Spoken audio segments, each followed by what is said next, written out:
Assalamualaikum warahmatullahi wabarakatuh. Salam sejahtera untuk kita semua. Om Swastiastu, Namo Buddhaya, salam kebajikan, Sampurasun. Rahayu Sagung Dumadi. Semoga seluruh makhluk hidup di semesta ini, baik yang berwujud maupun yang tidak berwujud, di setiap ruang dan waktu, di semua tingkatan, senantiasa hidup berbahagia dan bebas dari segala penderitaan. Semoga kita semua yang masih diberikan kesempatan berdiam dalam kendaraan yang hebat ini yang bernama tubuh, di sisa usia kita selalu menjadi sumber cinta, sumber sukacita, sumber kedamaian, sumber kesejahteraan, sumber keberkahan bagi semua makhluk. Setiap bangun tidur tekadkan dalam diri, tidak boleh lagi ada orang yang berkurang kebahagiaannya bertemu saya. Tidak boleh lagi ada orang yang terluka hatinya dengan kata-kata saya. Coba tekadkan setiap pagi itu. Sehingga setiap hari kita selalu waspada. Ketika seseorang menjadi sumber cinta bagi semua makhluk, hadiah cinta itu adalah dicintai. Itu akan menjadi benteng yang luar biasa untuk keselamatan kita, lahir batin kita. Kita bersyukur hari ini kita masih diberikan hari baru untuk belajar hal baru, kesadaran baru, pikiran baru. Dan oleh karena itu, jadilah gelas kosong. Gelas yang tidak ada isinya, gelas yang tidak ada tutupnya, gelas yang selalu berada di titik yang terendah. Biarlah semesta mengisi gelas kosong kita. Karena hanya dengan tangan terbuka, semua hal baru akan datang kepada kita. Mereka yang tangannya terkepal, selalu tertutup, tidak akan bisa berbuat apa-apa kecuali melukai pihak lain. Oleh karena itu kita bersyukur atas anugerah hidup yang masih diberikan pada kita, bersama-sama memuji Allah dengan membaca hamdalah. Alhamdulillahirabbil alamin. Mari kita awali belajar kesadaran hari ini, bersama-sama memohon ridho dan berkah Allah. Semoga Allah membukakan pintu kecerdasan kita, membukakan pintu kesadaran kita, seraya menyapa asmanya dengan kelembutan dan cinta, dengan membaca basmalah. Bismillahirrahmanirrahim.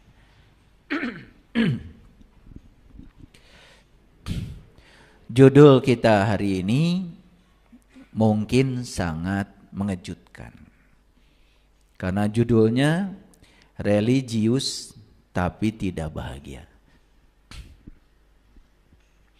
Religius tapi tidak bahagia. Karena harusnya kalau sudah religius ya bahagia. Oleh karena itu mungkin akan mengejutkan. Tapi saya juga tidak mengerti. Karena saat saya ditanya oleh tim IT BSI ini, judul Rabu besok apa? Ya tiba-tiba muncul judulnya seperti ini. Religius tapi tidak bahagia. Atas dasar apa?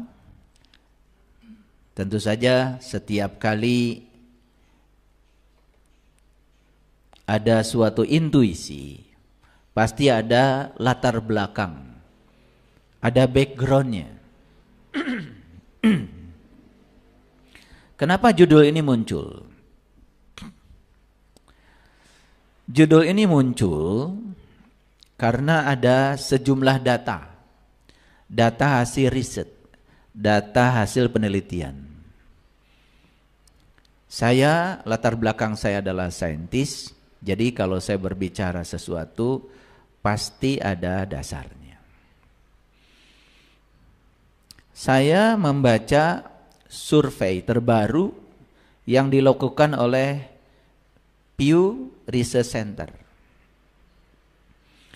Jadi hasil survei terbaru ini dipublishnya pun baru tanggal 9 Agustus 2024. Jadi ini hasil riset yang sangat baru. Riset ini melibatkan 102 negara. Riset ini berlangsung dari tahun 2008 sampai 2023. Berarti riset ini berlangsung selama 15 tahun. Jadi bukan riset yang asal-asalan ini. Orang yang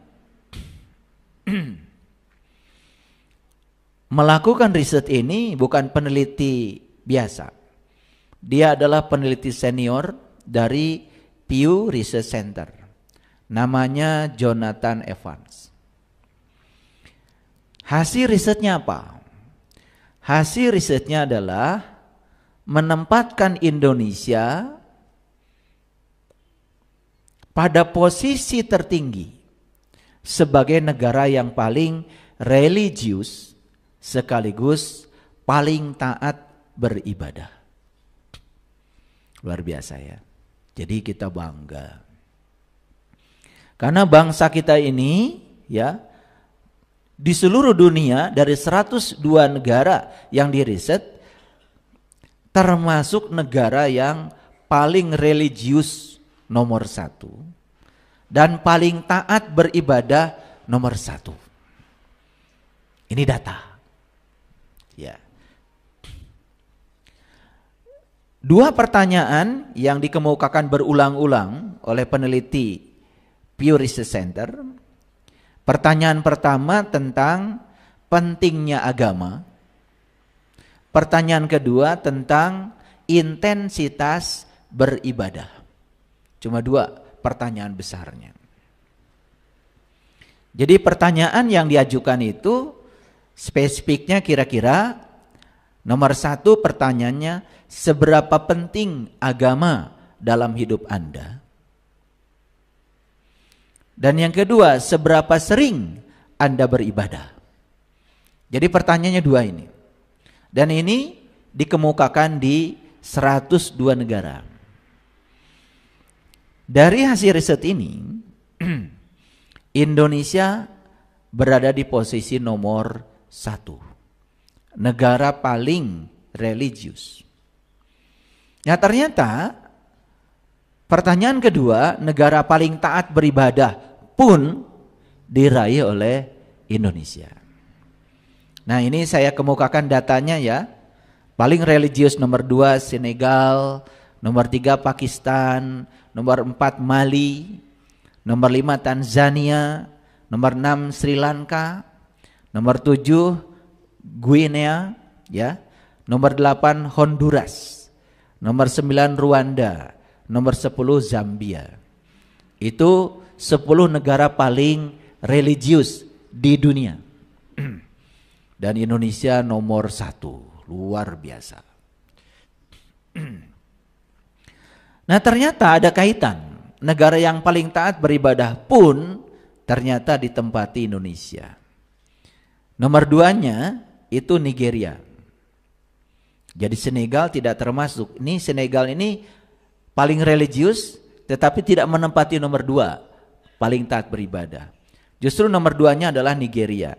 Nah yang paling taat beribadah Senegal malah jadi nomor 3. Irak itu nomor 4, Nigeria nomor 5, Chad nomor 6, Kamerun nomor 7, Djibouti nomor 8, Guatemala nomor 9, dan Guinea nomor 10.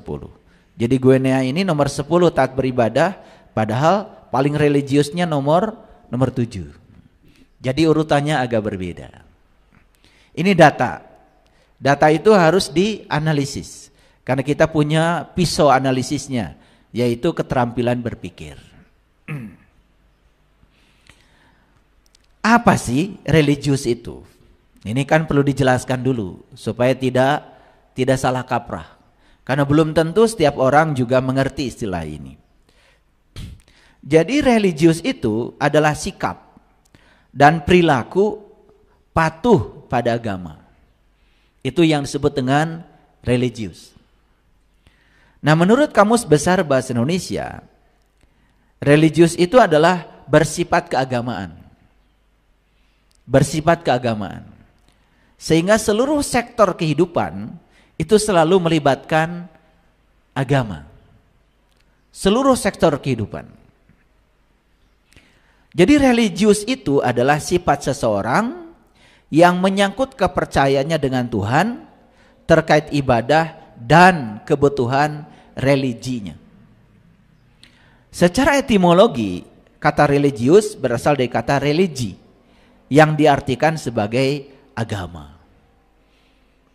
Bahkan dalam seni suka ada kan seni religi.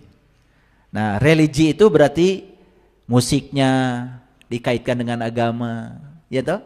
Kata-katanya, pokoknya semua bersifat keagamaan.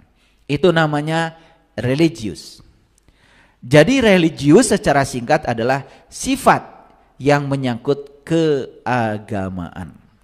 Itu namanya religius. Jadi religius itu adalah suatu sikap yang kuat dalam memeluk dan menjalankan ajaran agama serta sebagai cermin dirinya atas ketaatannya terhadap ajaran agama yang dianutnya. Religius adalah suatu keadaan diri seseorang di mana setiap melakukan aktivitasnya selalu berkaitan dengan agamanya. Contoh, supaya gampang ya, dikasih contoh. Bapak Ibu kalau mau bekerja yang beragama Islam, pastikan membaca basmalah. Betul? Nah, memang itu ada perintahnya. Nabi Muhammad sendiri yang memerintahkan, kullu amrin dzibalin la yubda'u bihi basmalah fahuwa aqta.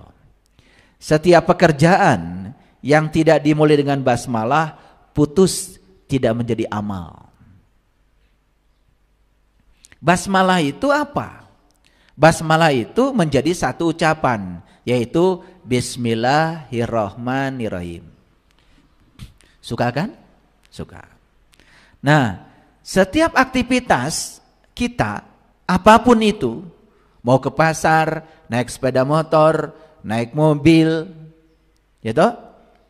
Pokoknya apapun, selalu melibatkan keagamaan. Dan kita setiap memulai pekerjaan selalu membaca basmalah. Bismillahirrahmanirrahim. Suka kan? Suka. Nah, itu religius.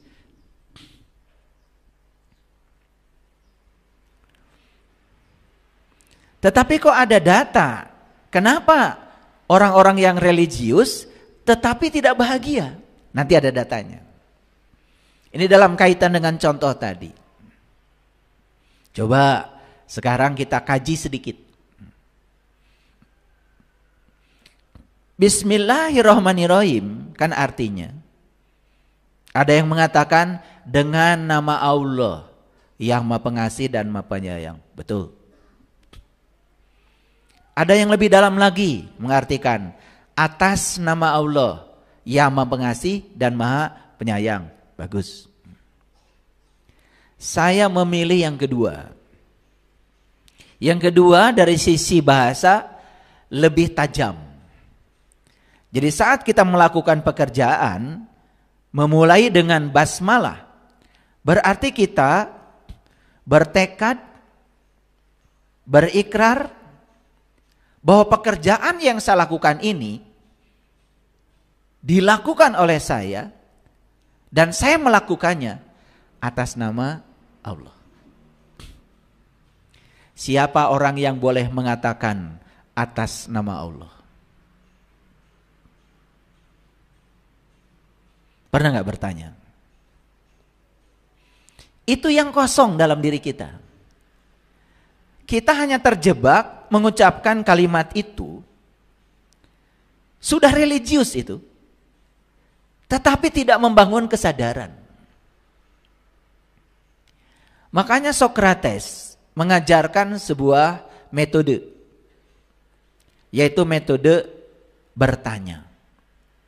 Sebaiknya apapun yang kamu lakukan dalam hidup, cobalah dipertanyakan dulu. Harusnya kan ada pertanyaan dalam diri kita. Mengapa saya melakukan apapun harus dimulai dengan basmalah? Pernah bertanya? Karena tidak pernah bertanya, sehingga kita melakukan apapun, kita tidak mengerti yang kita lakukan.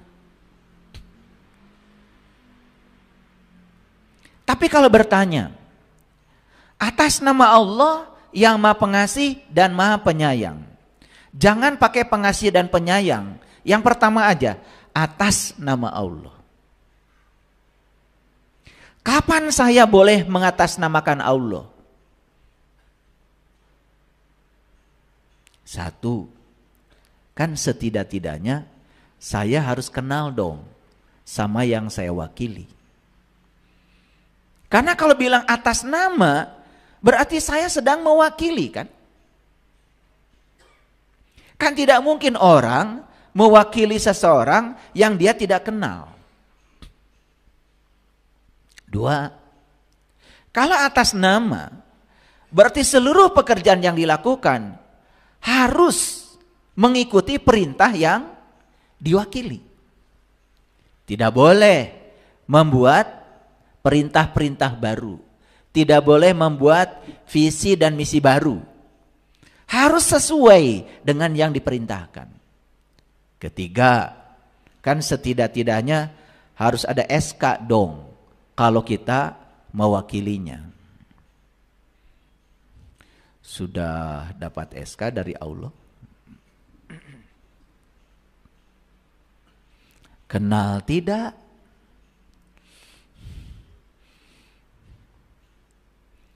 Ya toh? Perintah yang ditugaskannya tidak tahu. SK-nya juga tidak punya. Tiba-tiba kita mengatakan atas nama Allah. Boleh nggak begitu? Nggak boleh. Nggak boleh. Makanya bismillah itu, kalau dari hurufnya aja, ada ba, ada sin, ada mim, ada Allah. Itu simbolik yang sangat luar biasa. Ba itu adalah Baitullah. Sin itu apa?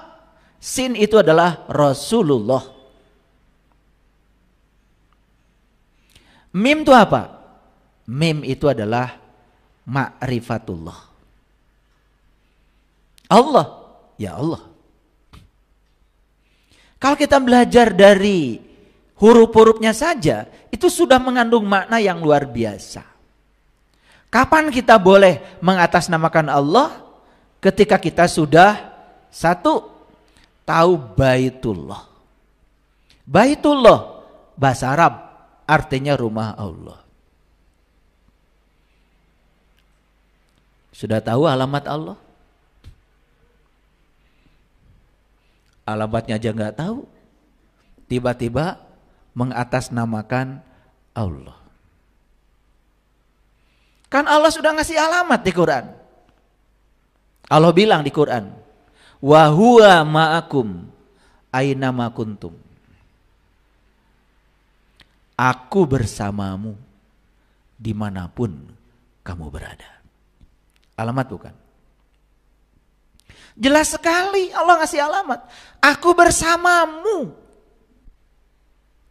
Jadi Allah itu bersamamu, bersamamu, bersamamu, bersamamu. Kalau Allah bilang aku bersamamu, berarti kalau kita yang bicara, oh ternyata Allah bersamaku. Di mana alamat Allah? Di aku. Di sini.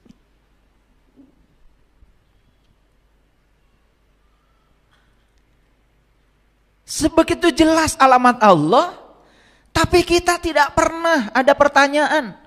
Sedekat itu saya dengan Allah, tapi kok saya tidak merasakan kehadirannya? Kok saya tidak menyaksikannya? Ada hijab apa antara saya dengan Allah? Pernah bertanya begitu? Gak pernah. Lempeng aja. Jadi pantas kalau kita hanya mencapai religiusitas, hanya mencapai tingkatan religius, kelihatan seperti melibatkan agama, tetapi tidak melibatkan kesadaran. Apalagi ketika yang diucapkan Bismillahirrahmanirrahim, atas nama Allah yang Maha Pengasih dan Maha Penyayang. Berat sekali kalimat itu. Berarti apapun yang saya kerjakan harus atas nama Allah yang Maha Pengasih dan Maha Penyayang. Syarat saya bisa mewakili Dia yang Maha Pengasih dan Maha Penyayang. Berarti saya harus bisa memiliki sifat Dia, pengasih dan penyayang. Kalian suka lupa ya? Pergi dari rumahnya Bismillahirrahmanirrahim. Pakai mobil keluar dari rumah, ada orang yang sedang menurunkan penumpang saja di jalan, tidit, tidit. Ada orang yang menghalangi di jalan, langsung nyolot. Keluar kata-kata yang menjijikan. Jadi yang diucapkan tadi itu sudah tidak terbawa lagi ke dalam kehidupan. Sebetulnya siapa yang sedang diwakili? Allah atau ego kita? Allah atau diri palsu kita? Maaf, kebanyakan setelah mengucapkan itu, kita lepas tanggung jawab. Yang dibawa oleh kita adalah keakuan kita. Yang dibawa oleh diri kita adalah ego kita. Yang dibawa oleh diri kita adalah diri palsu kita. Itu yang nampak dalam kehidupan kita. Paham ya? Teruskan dulu. Ini baru ngaji bismillah aja permukaannya sudah masuk. Karena kita ini terbiasa. Yang dipikirkan oleh kita, yang penting saya dapat pahala nanti. Yang diperbaiki bukan bagaimana esensi Bismillahirrahmanirrahim nyata dalam perbuatan. Yang diperbaiki hanya bagaimana cara membacanya. Ba, sin, bis, bis. Awas, mil ada kasroh. Itu menghadapi lam. Itu tarkik bismillah lah.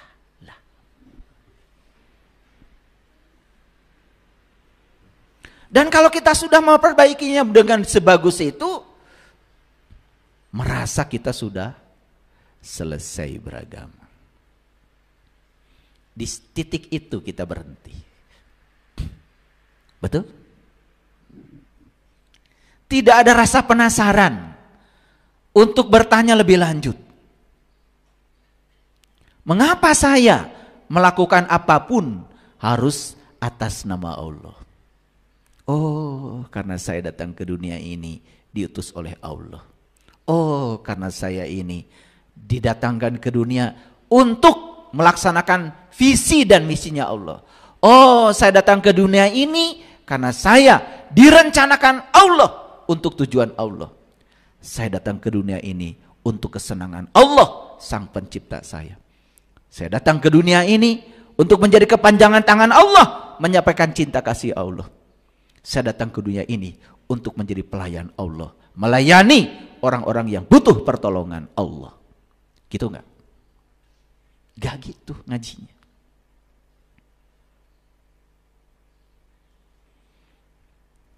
Jadi jangan heran ya, kita udah masuk nih nanti ke data yang kedua. Religius itu adalah suatu keadaan diri seseorang di mana setiap melakukan aktivitasnya selalu berkaitan dengan agamanya. Sudah dikaitkan aktivitas dengan agamanya, sudah dikaitkan, itu sudah religius.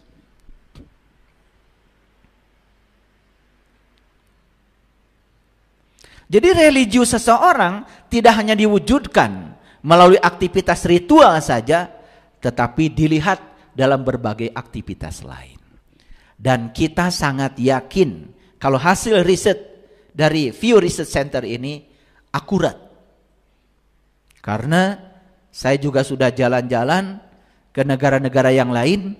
Kalau soal religiusitas, kayaknya betul bangsa kita nomor 1. Ya toh? Begitu ada orang meninggal langsung innalillahi wa inna ilaihi raji'un. Religius itu. Tapi kalau ditanya, kenapa Anda baca itu? Nah, mulai bingung. Betul nggak? Padahal ayatnya jelas di Quran. Apabila ada musibah, ucapkan innalillahi wa inna ilaihi raji'un. Awas ya. Innalillahi wa inna ilaihi raji'un itu diucapkan saat ada musibah. Kan harus ditanya dulu, apakah orang meninggal itu musibah? Pernah nanya? Pernah nanya? Saya mau nanya, apakah orang meninggal itu musibah? Bukankah orang mati itu dia mencapai puncaknya kehidupan? Dan mati itu bukan akhir dari kehidupan. Bukankah orang mati itu mencapai pembebasan? Dia dibebaskan dari penderitaan penyakitnya, dibebaskan dari kelelahan fisiknya, dibebaskan dari segala masalah-masalah dunianya, dan dipulangkan kepada Allah ke pangkuannya. Bukankah itu harusnya? Pulang kampung itu adalah kesenangan. Bukannya pulang kampung itu adalah sukacita dan kebahagiaan. Dan kenapa sampai hari ini kita menempatkan meninggal itu sebagai musibah? Dari mana pikiran kita itu datang? Dari kebanyakan orang melakukannya. Makanya kebohongan yang diulang-ulang lama-kelamaan dianggap sebagai kebenaran. Saking banyak pengulangannya. Di Amerika ada satu riset. Kan susu itu ada 2 macam. Ada susu yang berwarna putih, ada susu yang berwarna coklat. Dikatakan kepada mereka, susu yang berwarna putih berasal dari sapi yang berwarna putih. Dan susu yang berwarna coklat berasal dari sapi yang berwarna coklat. Dan itu diajarkan berulang-ulang. Lalu Amerika negara maju, masyarakatnya percaya kalau susu yang berwarna coklat berasal dari sapi yang berwarna coklat. Jadi saya waktu kecil, paman saya itu sopir. Bagian nganterkan teh dari perkebunan ke Tanjung Priuk. Saya kalau malas sekolah, karena pelajarannya itu-itu aja. Jadi saya tanpa seizin ibu saya di jalan aja pakai seragam. Begitu paman saya lewat, saya ngikut ke Tanjung Priuk. Main layangan Tanjung Priuk. Jadi kalau pelajaran udah bosan, karena itu-itu aja pelajarannya. Sementara otak saya ini selalu menuntut yang baru. Makanya bapak saya nggak marah. Karena saya selalu ranking 1 walaupun bolos. Kalau ditanya saya bisa. Kakak saya, adik saya kalau diajarin ngaji nggak apal-apal. Tapi kalau saya jogol aja di masjid sampai tikar hancur. Tapi kalau ditanya bacaan Quran, saya bisa jawab. Makanya bapak saya nggak pernah pusing ngurusi saya. Saking seringnya saya dibawa paman saya, setiap kali paman saya itu pergi ke Tanjung Priuk, itu pasti lewat Padalarang. Itu lewat kios-kios yang jualan tape, peyem sampe, ya, peyem sampe. Jadi saya diajarkan oleh paman saya dari kecil, bagaimana cara bikin peyem, Mang? Gini cara bikin peyem. Jadi pohonnya itu dipatahkan, ya, kemudian ditebang, kemudian si pohon yang sudah ditebang itu dikasih ragi, kata paman saya, di atasnya. Ditunggu seminggu baru dicabut, itu jadi peyem. Itu ngakar di otak saya.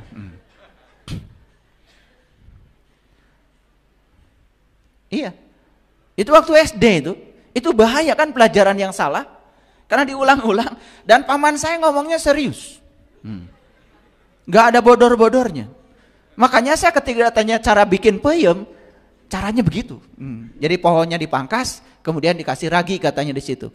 Dan saya tidak pernah melakukannya, dan saya percaya bikin peyem seperti itu. Pokoknya kalau sudah seminggu nanti dicabut, itu sudah jadi peyem, kata paman saya.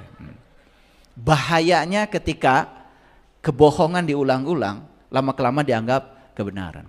Coba cek semua yang disebut kebenaran oleh kita, jangan-jangan itu kebohongan. Saking banyak pengulangannya, frekuensinya, kita menganggap itu sebagai kebenaran.